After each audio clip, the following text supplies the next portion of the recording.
For all the possible things that could bother you as a fish keeper, we both agree that nuisance algae is the most nerve-wracking issue you can spot in your tank while watching all your beautiful fish swimming around.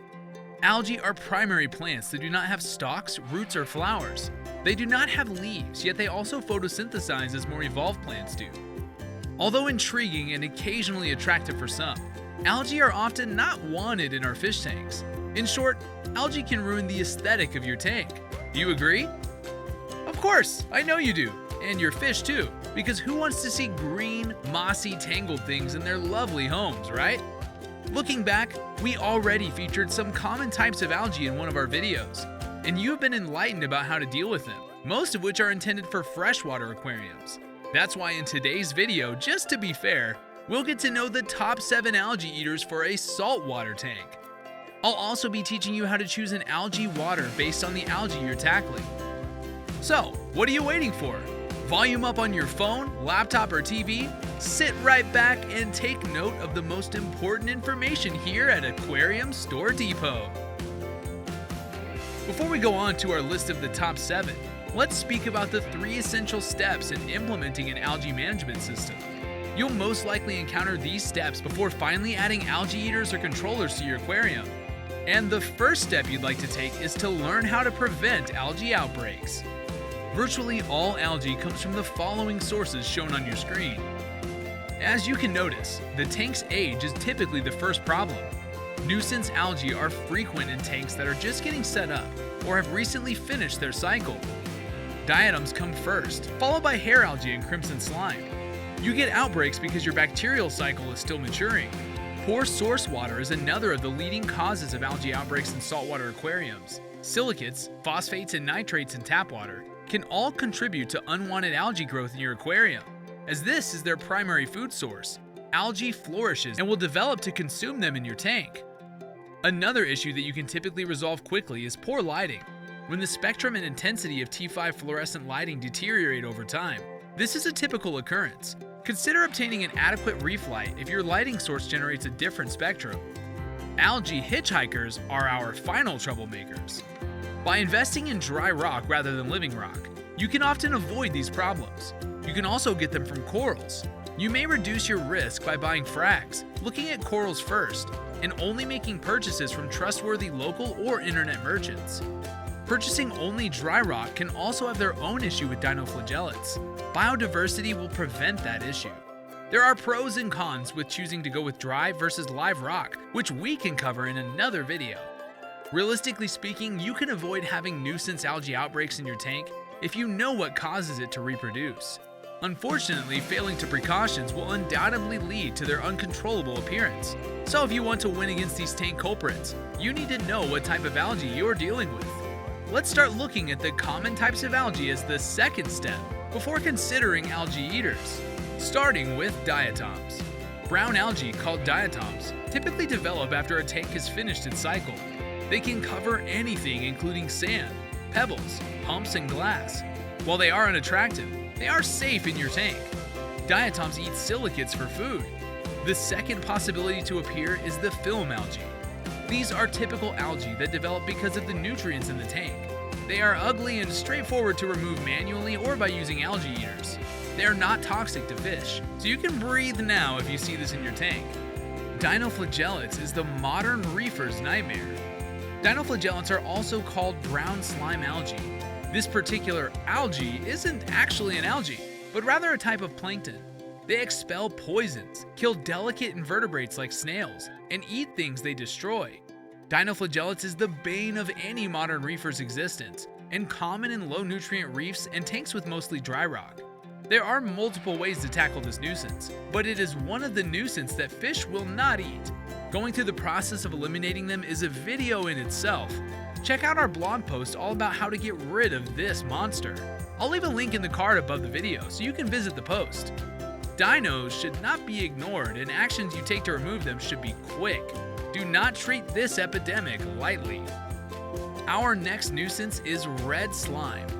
It's bacteria, cyanobacteria to be exact, yet it's frequently called algae. It is another typical annoyance that appears in a newer tank. Cyanobacteria hurt corals, especially soft corals. Although they are not toxic to fish, That is something that will always be in your system. Reefers often find it frustrating when their parameters test well, but the cyanobacteria retain the nutrients until they are removed, since they can be trapped in the red slime. ChemiClean is one chemical solution you might utilize to eliminate cyanobacteria while addressing the long-term problem. RODI water is usually going to be your best long-term solution. The hair algae is the only hair growth you wouldn't find beautiful. Algae that depend on high nutrients are called hair algae. This algae will flourish in environments with high phosphate and nitrate levels. Like cyanobacteria, it may always exist in the aquarium, but can be managed and almost entirely removed with proper care procedures and algae eaters. Bubbles look magical when blown in the air, but bubble algae is a nightmare when seen in the aquarium. Bryopsis are other algae that you want to avoid. A fern-like algae called Bryopsis is typically introduced into your aquarium by a live rock or coral you buy. These algae have a reputation for being extremely difficult to remove and are the subject of several terrifying tales. Unfortunately, many algae eaters will not consume this type of algae. The best way to get rid of it is to raise your magnesium levels using a supplement like Kent Marine Tech M, shown right here on your screen. Caulerpa might look oddly beautiful, but I'm sure you wouldn't want it on your tank. Another algae that hitches a ride to your tank is Caulerpa algae. Although it is another type of algae that's hard to eradicate, certain algae eaters will gladly consume it. Like many other algae on our list, this one also thrives on nutrients, thus keeping phosphate and nitrate levels low will slow the growth of this algae. Lastly is the Chaetomopha algae. In many saltwater aquarium systems, single-celled Chaetomopha algae are employed as a beneficial kind of algae. While not considered bothersome algae, we placed it here to demonstrate that not all algae are harmful algae. To reduce nitrates and phosphates, Chaetomopha algae is often placed in a sump and cultivated in a separate area. You have already gained enough information about these algae that our algae controllers will fight inside the tank. So before we finally move on to our third and final step in eliminating these green-like troublemakers, remember to smash the like button to give this video a thumbs up. You can also subscribe to our YouTube channel for regular updates on our latest videos. Going back, Steps 1 and 2 provided instructions for preventing algae epidemic. Step 3 will teach you how to employ the best team to control the algae that do come up. Starting with our first algae eater candidate, meet the Nassarius Snail. Contrary to popular perception, the Nassarius Snail doesn't consume algae. Why then does it appear on this list? So, nutrient management mainly controls algae, as we've already mentioned. These savaging snails perform a fantastic job of cleaning up the tank's debris, managing the nutrients, and controlling algae growth. They are only suitable for tanks with a substrate, since they spend most of their time in the sand. So why not consider them? On top 2 of the list is the algae eater called Cerith Snails. We've added the Cerith Snail to the list of honorable mentions.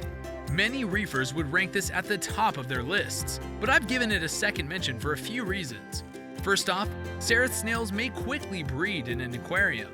Second, they frequently have small sizes, which can be problematic if they're sucked into your overflow box and interfere with your plumbing. Knowing those 2 problems, they are still excellent at cleaning the sand, glass, and rock. As they are almost active at night, fish that enjoy eating snails are less likely to come across them.